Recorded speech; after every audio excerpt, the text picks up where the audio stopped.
Good morning, students. Welcome to this induction program for the students of Motilal Nehru College, Study Sports Center number 38038. Now, in this induction program, I will discuss about the IGNOU के बारे में सब discuss करेंगे. फिर उसके बाद IGNOU का diversity of courses के बारे में डिस्कस करेंगे. देन क्रेडिट सिस्टम क्या होता है इसके अंदर, और स्टडी सेंटर में आपको कब कांटेक्ट करना है इसके बारे में बताएंगे आपको.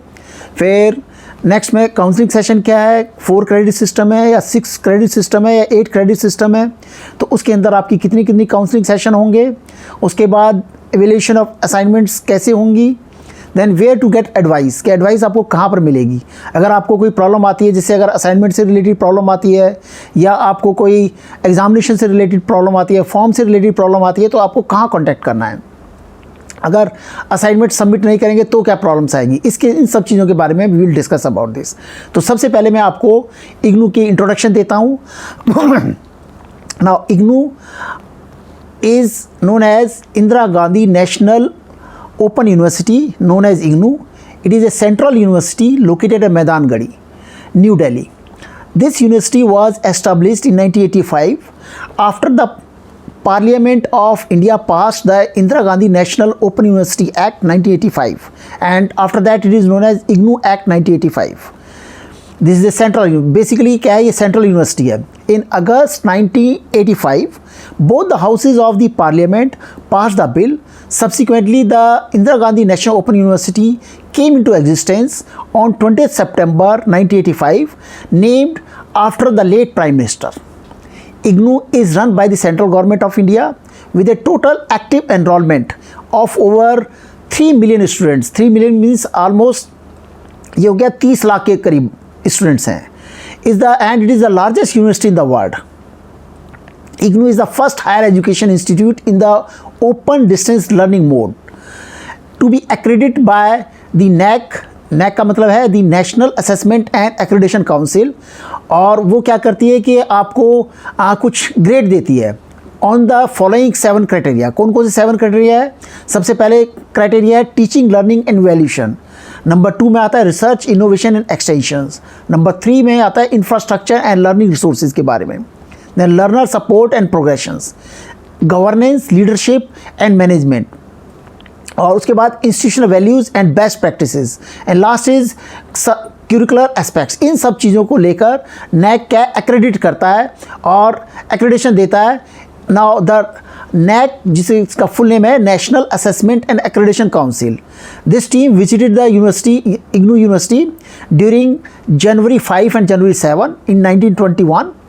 This Indira Gandhi National Open University, IGNOU, has been ranked A++ grade, the highest grade given by NAAC. A++ grade, जो सबसे हाईएस्ट ग्रेड है वो A++ होता है, तो इसको A++ ग्रेड मिला है. अब इसकी डाइवर्सिटी ऑफ कोर्सेज के बारे में डिस्कस करते हैं कि IGNOU has 21 schools and a network of 67 regional centres. के 21 स्कूल्स हैं और इसका नेटवर्क 67 रीजनल सेंटर्स हैं. जैसे हम रीजनल सेंटर नंबर 3 के अंदर में आते हैं. 67 रीजनल सेंटर एंड 2667 यानी कि 2667 लर्नर स्टडी सेंटर है, एंड 29 ओवरसीज सेंटर्स हैं जो 15 डिफरेंट कंट्रीज़ के अंदर है. Approximately 20% of all the students enrolled in higher education in India are enrolled with IGNOU. IGNOU offers 228 academic programs comprising courses at certificates level, diploma level, undergraduate level, postgraduate level and doctoral programs. कि इन सब में ये courses आते हैं, और almost 228 academic programmes, जिसमें graduation भी आएगा, डिप्लोमा कोर्सेज भी आएगा, सर्टिफिकेट कोर्सेज भी आएगा, पोस्ट ग्रेजुएट कोर्स भी आएगा और डॉक्टरल प्रोग्राम, PhD के प्रोग्राम भी आएंगे. At present IGNOU is offering over 200 academic, professional, vocational and skill oriented program at the level of certificate, diploma, bachelor degrees, master degree और doctor through its school of studies. School of studies के through ये सारे के सारे courses offer करते हैं. ना अब इसके बाद क्रेडिट सिस्टम के बारे में बताते हैं.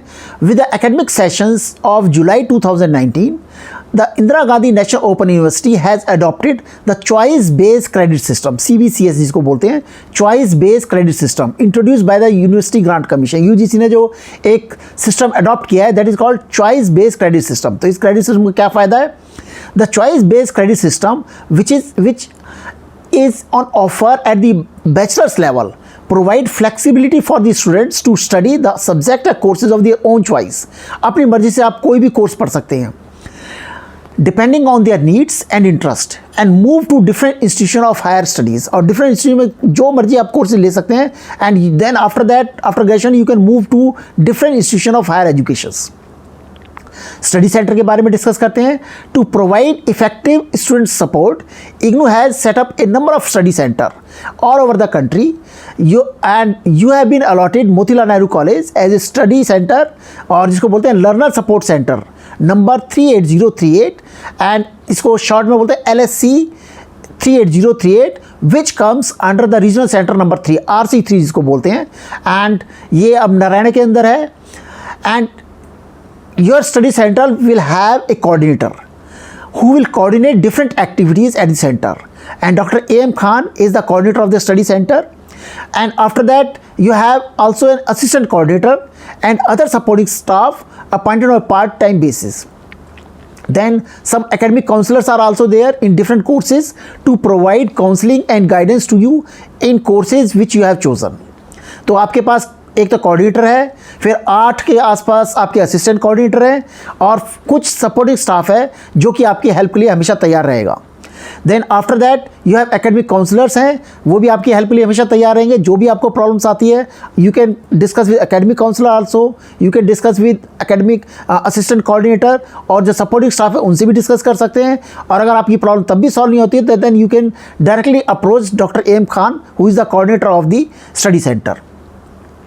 अब काउंसलिंग के बारे में डिस्कस करते हैं कि अगर आपके पास 4 क्रेडिट का कोर्स है कोई, तो उसमें 2 सेशंस होंगे काउंसलिंग के फॉर 2 आवर्स ईच. अगर आपके पास 6 क्रेडिट कोर्स है तो 3 सेशंस होंगे 2 आवर्स ईच. अगर 8 क्रेडिट कोर्स का है तो 4 सेशंस होंगे of 2 hours each. So the schedule of the counseling sessions will be communicated to you by the coordinator of your study center. अब जो इसका शेड्यूल है वो आपको विद इन 1 or 2 days हम आपको ईमेल के थ्रू भेज देंगे. और आप you can also C on the RC centre 3 RC3 की वेबसाइट पर भी आप अपना शेड्यूल देख सकते हैं. वैल्यूएशन ऑफ असाइनमेंट्स के बारे में बात करते हैं. ट्यूटर मार्क असाइनमेंट, जिसे TMA बोलते हैं, will be evaluated by the academic counsellors appointed for different courses at the study centre. तो जो आपके असाइनमेंट्स हैं उनको एवेल्युएट करेंगे एकेडमिक काउंसलर्स, और उसके मार्क्स स्टडी सेंटर में सबमिट करेंगे, और वो स्टडी सेंटर आपको RC3 में प्रोसेस करके RC3 में भेज देंगे. And after that you will get the report card. Where to get the advice, अगर कोई आपको प्रॉब्लम्स आती है असाइनमेंट से रिलेटेड तो आप स्टडी सेंटर में आएंगे. अगर आपको कुछ एग्जामिनेशन से रिलेटेड है तो आप RC3 में जाएंगे. So all important information is communicated to the coordinator of the study centre and regional directors. जितनी भी इंपॉर्टेंट इन्फॉर्मेशन है वो क्या है, हेड ऑफिस से पहले रीजनल सेंटर में आएंगे, रीजनल सेंटर से स्टडी सेंटर में. The coordinators would display a copy of such circular या information on the notice board of the study centre for the benefits of all the IGNOU learners. You are therefore advised to get in touch with your study center and RC3 for day-to-day information about assignments, about submission of examination forms, about term and examination जिसे TEE बोलते हैं, term and examinations, और date sheet and declaration of the results. इन सब चीज़ों के बारे में आप स्टडी सेंटर या RC3 में कॉन्टैक्ट करेंगे. जो असाइनमेंट्स हैं कंस्टिट्यूट द कंटिन्यूस एवल्यूशन, आपकी कंटिन्यूस एवल्यूशन के बेस पे असाइनमेंट्स हैं. The marks that you secure in the assignments will be counted in your final results. और ये ऑलमोस्ट 30% के आसपास आपका असाइनमेंट्स के मार्क्स ऐड होंगे. Therefore you are advised to take your assignment very seriously. You have to complete the assignment within the due date specified in the assignment booklet, और you can see the RC3 website. वहाँ पर देखिए कि कब तक आपको assignment submit करना है. डे टू डे एक्टिविटीज़ में आप इसे चेक करते रहिए, कोशिश हो कि लेट ना हो किसी भी तरीके से. You will not be allowed to appear for the term and examination for any course if you don't submit the assignment in time for that course. Before submission, you should ensure that you have answered all the questions in the assignments. कई बच्चे क्या करते हैं कि एक या दो question करके असाइनमेंट सबमिट कर देते हैं या फ्रंट पेज करके असाइनमेंट सबमिट कर देते हैं, तो उनको हम पास नहीं कर पाते हैं, फिर वो फेल हो जाते हैं बच्चे. तो इसलिए you have to be very cautious about this. Incomplete assignment responses may affect your grades adversely. तो इसलिए क्या है, आपको असाइनमेंट के पहले असाइनमेंट चेक करना है जिसमें जितने क्वेश्चंस हैं उनको स्टेप बाय स्टेप पूरा कंप्लीट करना है. You have to submit your assignment to the coordinator of the study center assigned to you. तो आपको असाइनमेंट सबमिट करना है कोऑर्डिनेटर को. कोऑर्डिनेटर कैसे, आप कहाँ पर करोगे कोऑर्डिनेट, क्योंकि आजकल लॉकडाउन की वजह से असाइनमेंट सबमिट डायरेक्टली नहीं कर पाते थे कुछ बच्चे. तो we will provide you the email or Google form on the website or on your email also और इन RC3 वेबसाइट. तो उस असाइनमेंट्स को आप जो भी आपके असाइनमेंट्स हैं विद रेलेवेंट कोर्स है, जैसे अगर मान लो इंग्लिश की असाइनमेंट तो इंग्लिश के ईमेल पर कर दो या इंग्लिश के गूगल फॉर्म में, हिस्ट्री के असाइनमेंट तो हिस्ट्री के गूगल फॉर्म पर या हिस्ट्री के उस पर कर दीजिए, पॉलिटिकल साइंस के तो पॉलिटिकल साइंस के ईमेल पर कर दीजिए या गूगल फॉर्म हम जनरेट करेंगे. एनवायरमेंटल स्टडीज़ के तो एनवायरमेंट पे करेंगे. तो इस तरीके से you have to submit your assignment on their respective emails और उसके अकॉर्डिंगली जो भी अगर ईमेल है तो ईमेल पे कीजिए, अगर गूगल फॉर्म उसका जनरेट हो रखा है तो गूगल फॉर्म पे कीजिए.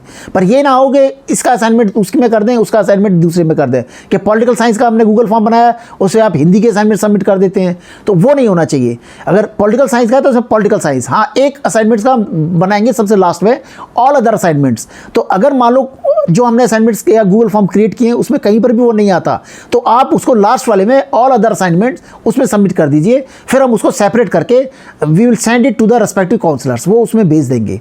सो ये this is about your assignments. Any questions related to assignments और जो भी है वो आप स्टडी सेंटर में डिस्कस करेंगे.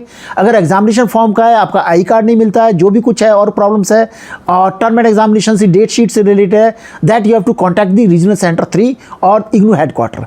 Thank you very much for attending this induction program and good luck with your university journey. Thank you very much.